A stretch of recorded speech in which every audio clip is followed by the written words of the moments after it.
The morning of my brother's wedding, I ironed my dress in the hotel bathroom while he texted me asking if I'd confirmed the florist. Not, "Good morning." Not "Thanks for everything." Just. Had I confirmed the florist? I had. I'd confirmed the florist 3 weeks ago. I'd also confirmed the caterer, the photographer, the venue deposit, the rehearsal dinner reservation, and the hotel block for out-of-town guests. I'd done all of it, because that's what I do. That's what I've always done. My name is Brooke. I'm 31 years old. I'm a project manager at a mid-sized logistics firm in Columbus, Ohio. I make decent money. Not rich money, but good money. The kind where you can help people you love without immediately feeling it, or at least that's what I told myself for years. My brother's name is Marcus. He's 28. He's been with his fiancée, who I'll just call my soon-to-be sister-in-law, for 4 years. She's fine. She really is. This isn't about her. This is about what happened at the reception. And what I did. And why I don't regret a single second of it. Let me back up. Because if I just tell you what happened at the dinner, you'll think I came out of nowhere. You'll think I overreacted. And I need you to understand that I didn't. Growing up, Marcus was the one who needed things. Not in a bad way, not at first. He was just younger and more scattered. And our parents had a way of looking at him like he was made of something fragile. I was the oldest. I was the one who figured things out. Good grades came easier to me. I knew how to work a room, how to manage expectations, how to make things happen. My parents never worried about me the way they worried about him. By the time I was in college, this had calcified into something else. I wasn't just capable, I was the family's solution. Car trouble? Call Brooke. Need someone to co-sign? Call Brooke. Mom's medical bills after her knee surgery? Brooke's handling it, I handled it. All of it, for years. After Marcus graduated, took him 6 years. Changed his major 3 times. He moved back home, then eventually into an apartment with his girlfriend. He had a job in sales that he described as building toward something. He hadn't paid rent on his own in 2 years when our parents first came to me. It was a Sunday dinner. My mom made pot roast. My dad waited until I had a full plate in front of me before he said, "We were thinking, you know Marcus's lease is up in March, and they're really trying to get stable before the wedding." I looked up. "We were hoping," my mom said, setting down her fork carefully, "that you could help them out for a little while. Just until Marcus gets his commission structure sorted."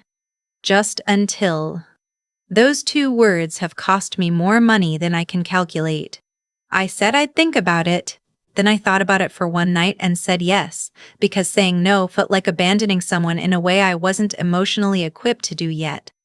That was 22 months before the wedding. In those 22 months, I covered 8 months of their rent, $1,400 a month, because Marcus's commission structure kept getting restructured.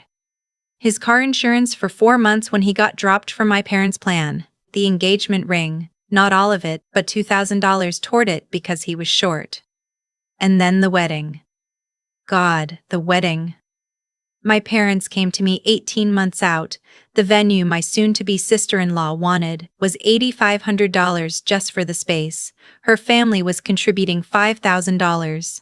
My parents had $3,000 saved. The math didn't close. I closed it. Over the following year, I wrote checks for the florist, half the catering deposit, the rehearsal dinner at a steakhouse downtown, the hotel room block coordination fee, and the custom cake from a bakery that charged $900 for something that looked beautiful but tasted like sweet cardboard. Total, across everything, just over $34,000. I want you to sit with that number for a second. $34,000. That's more than half my annual salary. I pulled from savings. I cut back on my own retirement contributions for 8 months. I didn't take a real vacation. I told myself it was an investment in family. I told myself Marcus would remember. I told myself this is what people who love each other do. I told myself a lot of things. The wedding itself was beautiful. The venue had these big arched windows that let in the afternoon light. The ceremony was short and sweet. My soon-to-be sister-in-law looked genuinely happy. Marcus cried during his vows, which surprised me, and for a moment I felt something warm and uncomplicated. Then we got to the reception. The reception was at the same venue. Big open floor, round tables with centerpieces I had also quietly paid for. I was at a table with my parents and two of my mom's sisters. My boyfriend Greg was next to me. He'd been patient through all of this in a way I hadn't fully appreciated yet. He'd watched me stress over invoices and vendor emails for a year, without ever once saying, "Why are you doing this?" Not because he didn't wonder, but because he knew I wasn't ready to hear the answer. The toast started after dinner. My dad went first. Short, sweet, a little emotional. One of his college friends went next, a long story about Marcus at 22 that everyone laughed at. Then the best man, who'd clearly rehearsed for weeks and delivered something genuinely funny. Then Marcus stood up. He tapped his glass. The room settled. He looked comfortable up there, the way he always does when he's the center of something. He thanked his new wife's parents first, warmly and specifically. He thanked his own parents, mentioned his dad's patience and his mom's cooking. People laughed softly. Then he paused. He looked out over the room with this smile I've known my whole life, the one that means he's about to say something he thinks is charming. "And my sister Brooke," he said, raising his glass slightly in my direction. I straightened. I felt Greg's hand find mine under the table. Brooke has always had to be the one in control. He said it lightly, like an observation. Always organizing, always managing, always making sure everything is just so. He did a little gesture with his hand, fingers spread, adjusting something imaginary. A few people chuckled. "Some people just need to be the one holding the clipboard," he said. "And honestly, we're lucky she is, because otherwise who would have triple confirmed the florist?" Laughter. Genuine laughter from people who didn't know what they were laughing at. I felt my face go still. Greg's hand tightened on mine. Marcus raised his glass. To Brooke. For always needing to feel needed. He winked at me. He actually winked. Everyone drank. I didn't. I sat there with my champagne glass untouched, and something in my chest that wasn't sadness and wasn't quite anger. It was more like clarity. Cold and quiet and absolute. Like a window had just been cleaned and I was finally seeing through it properly for the first time. For always needing to feel needed. $34,000. 22 months. And that was the sentence he'd chosen. My mom was looking at me from across the table with an expression I recognized. A small worried smile, the one that means, "Please don't make this a thing." My dad was nodding along like he hadn't heard anything unusual. Greg leaned close to my ear. "You don't have to do anything," he said quietly. "But I'm right here if you do." That's when I knew I was going to stand up. I didn't plan what I was going to stand up. I didn't plan what I was going to say. I want to be clear about that.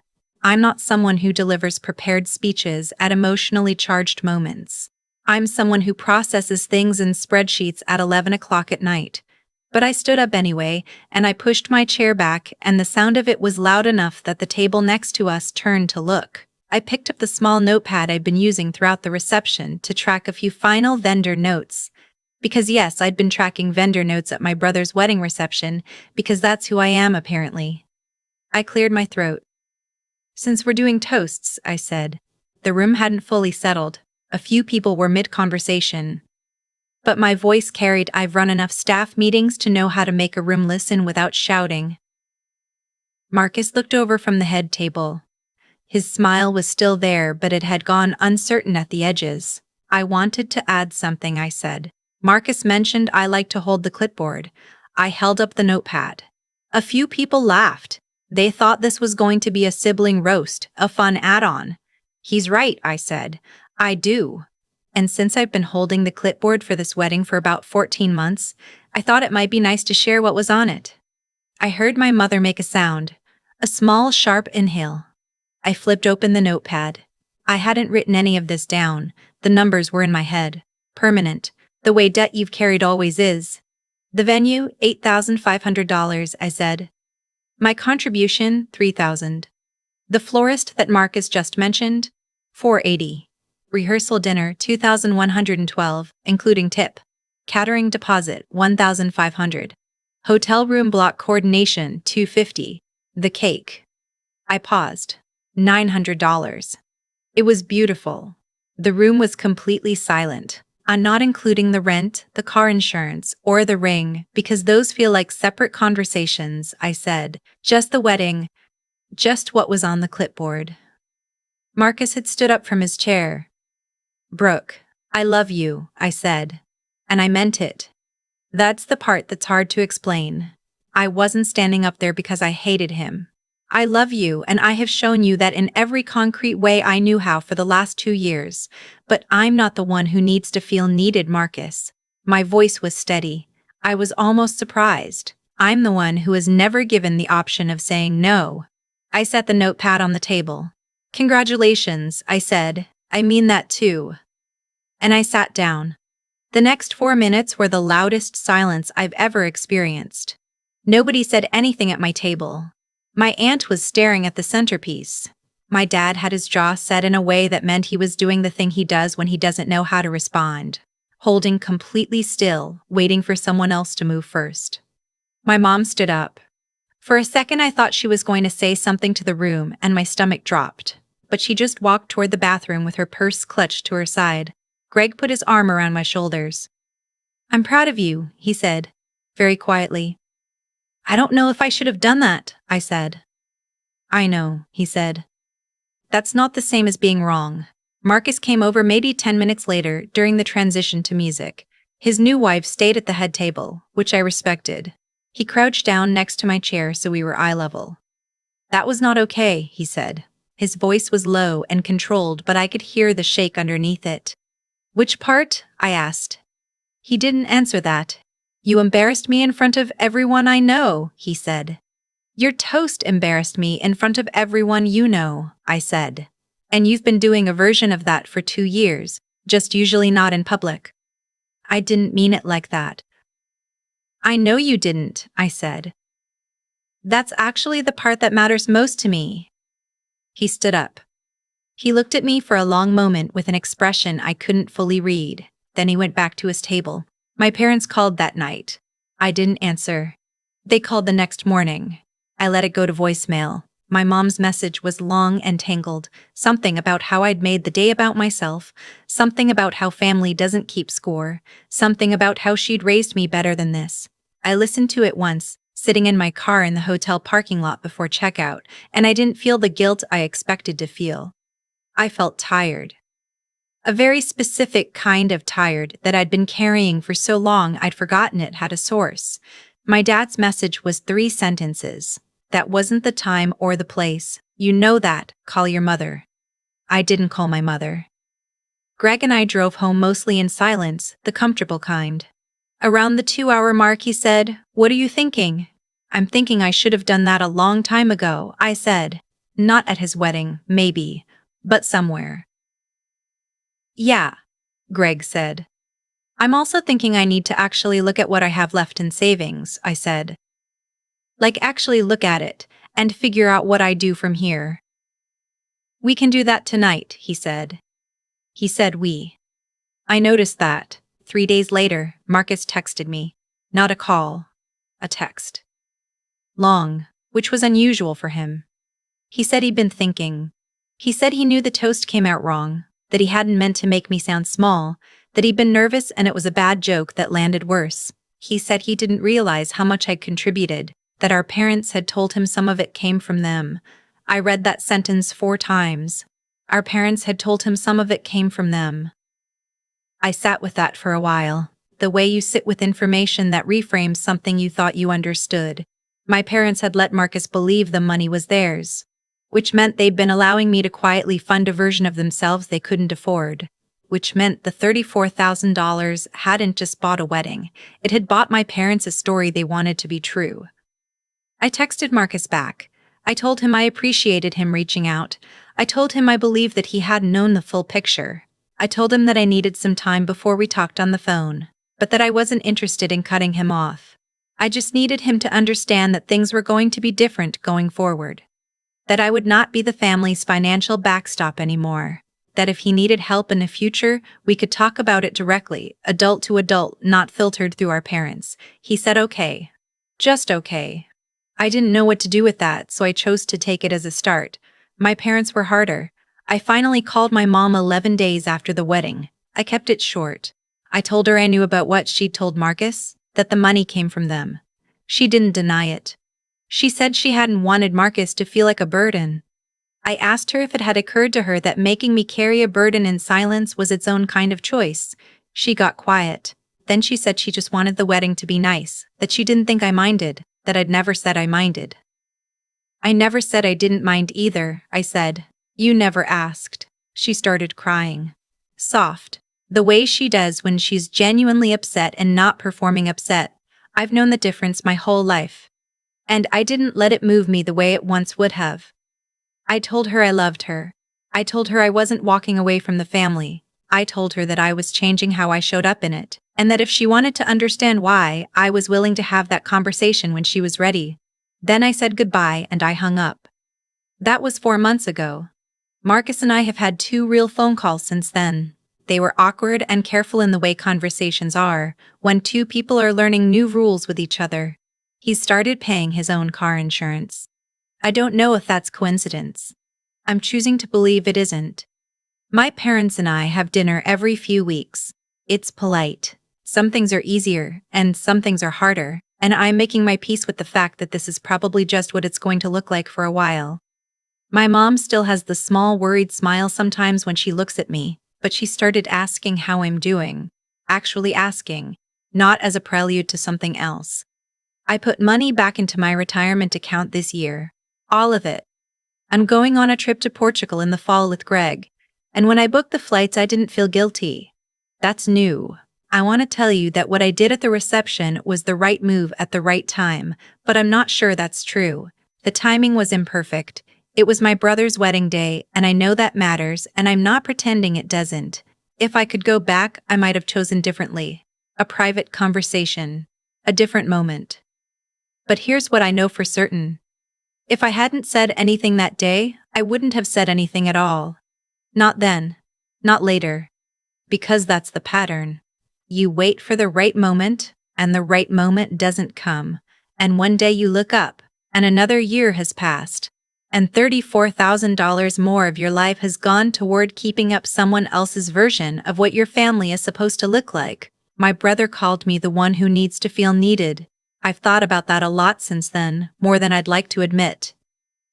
And I think there's something true in it, buried under the carelessness of how he said it. I did need something. But it wasn't to feel needed. I needed to matter in a way that was real. Not because I'd paid for it. Not because I'd earned my place at the table by managing every detail of everyone else's life. Just matter. Just be someone my family thought of when they thought of someone they loved. I think I'm still working on believing I can have that without a clipboard in my hand. But I put the clipboard down. And that's where I'm starting. I've spent a lot of time since that wedding asking myself whether I did the right thing. Not in a guilty way. More in the quiet, honest way you examine a scar after it's healed. You don't wish it away. You just want to understand it. Here's what I keep coming back to. The money was never really the point. $34,000 is a number. It's real and it mattered, and I'm not pretending it didn't. But what I was actually handing over, month after month, wasn't just cash. It was the signal that my needs didn't have to be considered, that I would absorb whatever was asked of me and never ask for anything in return, not even to be seen clearly. That's not love. Or rather, it's an incomplete version of it, the kind that only flows in one direction and calls itself sacrifice. What I understand now is that I was participating in something too. I kept saying yes because saying no felt like a character flaw, like I would become someone smaller, less generous, less good, and so I let the pattern continue. And every time I did, I made it a little easier for everyone around me to forget that I had limits. You can't be angry at people for not seeing a boundary you refused to draw. Marcus said I needed to feel needed. I used to think that was just a careless thing to say. Now I think there was a grain of truth in it that he didn't know how to hold carefully. I did need something. I needed to believe that showing up for people, really showing up, with my time and my money and my energy, would eventually mean they showed up for me. Not with cash, just with attention. With the basic acknowledgement that I existed in the family as a person. not a resource. When that acknowledgement didn't come, I kept trying harder. That's the part that took the longest to see clearly. The more invisible I felt, the more I gave, as if I could eventually give enough to make them notice me. That's not a family dynamic. That's a habit of self-erasure, dressed up as love. Standing up at that reception wasn't a perfect moment. It was a messy, imperfect, human moment. But it was also the first time in years I chose my own truth over everyone else's comfort. And something shifted after that. Not just with Marcus. Not just with my parents, but inside me. I stopped waiting for permission to matter. I stopped making myself smaller so others could feel larger. Courage doesn't always look like standing up in front of a room full of people. Most days it looks like declining a request you used to say yes to automatically. It looks like answering a phone call from your mom without your stomach tightening in advance. It looks like booking a trip to Portugal and not feeling like you have to justify it to anyone. I'm not the family ATM anymore. I'm just Brooke, and I'm still figuring out what that means. But for the first time, I'm doing it on my own terms.